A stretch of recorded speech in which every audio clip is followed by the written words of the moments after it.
नमस्कार मित्रों, आज मैं बात करूंगा गायत्री महामंत्र की, जिसे सभी मंत्रों का राजा कहा गया है। इस मंत्र के शब्दों में इतनी सामर्थ्य है कि इसका निरंतर जाप करने से मनुष्य की बौद्धिक क्षमता का जबरदस्त विकास होता है, याददाश्त में बढ़ोतरी होती है, मन की चंचलता पर लगाम लगती है और आध्यात्मिक उन्नति की ओर मनुष्य अग्रसर होता है। यह मंत्र ऋग्वेद के 3 मंडल के 62वें सूक्त का 10वां श्लोक है। यह हजारों वर्ष पुराना वैदिक मंत्र है, जिसकी रचना त्रेता युग में ऋषि विश्वामित्र ने की थी। इस मंत्र का भावार्थ है कि ईश्वर हमें प्रकाश दिखाए और सच्चाई की तरफ ले जाए। सदियों से हमारे देश में मान्यता है कि विद्यार्थियों को इस मंत्र का नियमित पाठ करना चाहिए, इससे दिमाग तेज होता है। एम्स ने भी गायत्री मंत्र पर रिसर्च किया और कुछ लोगों से कहा कि जब भी समय मिले रोजाना मन में मंत्र बोलते रहें, और कुछ लोगों से मंत्र के बारे में कोई बात नहीं की। जिन लोगों ने गायत्री मंत्र का मन ही मन जाप किया, उन लोगों में मंत्र नहीं बोलने वाले लोगों की तुलना में अत्यधिक खुशी देखी गई। जांच करने पर उन लोगों में गाबा नाम का केमिकल बढ़ा हुआ पाया गया। इस केमिकल की कमी से मनुष्य में अनिद्रा, बेचैनी और चिड़चिड़ापन जैसी समस्याएं देखी जाती है। इस मंत्र के प्रभाव से दिमाग में सक्रियता बढ़ाने वाले केमिकल्स की मात्रा भी बढ़ गई। उन लोगों का दिमाग शांत और जागृत हो गया था। इससे यह प्रमाणित हो गया कि हमारे ऋषियों ने जिन मंत्रों की रचना की है, उन मंत्रों का आध्यात्मिकता के साथ साथ वैज्ञानिक तालमेल भी है। यानी मंत्रों में प्रयुक्त संस्कृत के कठिन शब्दों को यदि कोई बार बार बोलता है, तो उन शब्दों की आवृत्ति, गूंज और वाइब्रेशन से हमारे शरीर के विभिन्न अंगों पर बड़ा ही सकारात्मक असर होता है। और यदि हम गायत्री मंत्र को नियमित रूप से जपते हैं, तो कुछ हफ्तों में उसके सकारात्मक परिणाम हमें निश्चित ही महसूस होने लगते हैं। मित्रों, भगवान कृष्ण ने भी गीता में कहा है कि सभी मंत्रों में गायत्री मंत्र मैं हूं। लेकिन यह सारी बात जो मैंने आपसे साझा की है, इसका एक दूसरा पहलू भी है। चलो उस पर भी बात करते हैं। एक तरफ तो पंडित श्री राम शर्मा आचार्य हैं, जिन्होंने गायत्री मंत्र को जन जन तक पहुंचाने का कार्य किया है। उन्होंने हरिद्वार और मथुरा में शांति कुंज की स्थापना करके पूरे देश में अनगिनत गायत्री शक्तिपीठों की स्थापना कर लोगों में गायत्री मंत्र का प्रचार प्रसार किया।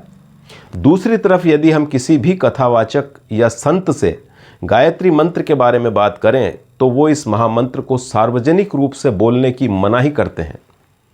कई जगह यह मंत्र स्पीकर या किसी इलेक्ट्रिक इक्विपमेंट के माध्यम से भजन की तरह बजाया जाता है। कई लोग अपने बच्चों को यह मंत्र सिखाकर किसी के भी सामने बोलने को कहते हैं, और वो बच्चे अपनी तुतलाती और अस्पष्ट जुबान से मंत्र बोल देते हैं, और बच्चे के माता पिता या अभिभावक यह देखकर बड़े प्रसन्न होते हैं।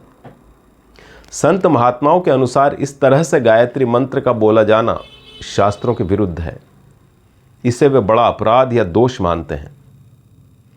शास्त्रों के अनुसार गायत्री महामंत्र को जप करने का समय, स्थान और संख्या निश्चित होनी चाहिए।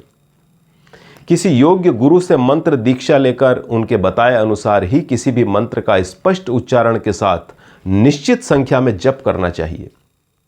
आज के महान संत प्रेमानंद जी महाराज और राजेंद्र दास जी महाराज इस पर अपनी असहमति जताते हुए कहते हैं, कभी कभी लोग तेज आवाज में लाउड स्पीकर से गायत्री मंत्र अपराध है, गलती नहीं है, अपराध है। पंचाक्षरी मंत्र, गायत्री मंत्र, द्वादशाक्षर मंत्र, ये तभी तो बुद्धि भ्रष्ट हो जाती है, तभी तो उसका लाभ नहीं मिलता। नहीं, गायत्री मंत्र ब्रह्म स्वरूप है। धीमहि धियो यो न प्रचोदयात्। उस परम सत्य में हमारी धी पीड़ित कर दी जाए, ब्रह्माकार वृत्ति कर दे। अगर शुद्ध भाव से गायत्री जप करे, ब्रह्माकार वृत्ति। ऐसा वेद मंत्रों की मर्यादा होती है, नियम होते हैं। लोगों की वाहवाही बटोरने के लिए इस तरह से मंत्रों को सार्वजनिक रूप से बोलना सनातन धर्म की मर्यादा के खिलाफ है।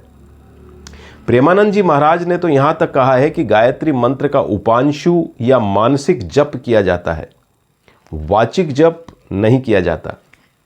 वो कहते हैं कि उन्हें जब उनके गुरु ने गायत्री मंत्र दिया, तो पर्दा करके दिया ताकि कोई और ना सुन सके। और आज गायत्री मंत्र सार्वजनिक रूप से कीर्तन भजन की तरह लाउड स्पीकरों पर बजाया जाता है। मित्रों, इसमें आपकी क्या राय है? कमेंट में अवश्य लिखें। आज बस इतना ही। अगला वीडियो मैं लेकर आऊँगा, शापित है गायत्री मंत्र। इसीलिए मंत्र जप से किसी को भी पूरी तरह से लाभ नहीं मिल पाता। शाप का प्रभाव मिटाने के लिए कौन सी क्रिया जरूरी है, इसके लिए मिलते हैं नए वीडियो में। तब तक स्वस्थ रहें, मस्त रहें और अपना ख्याल रखें। नमस्कार।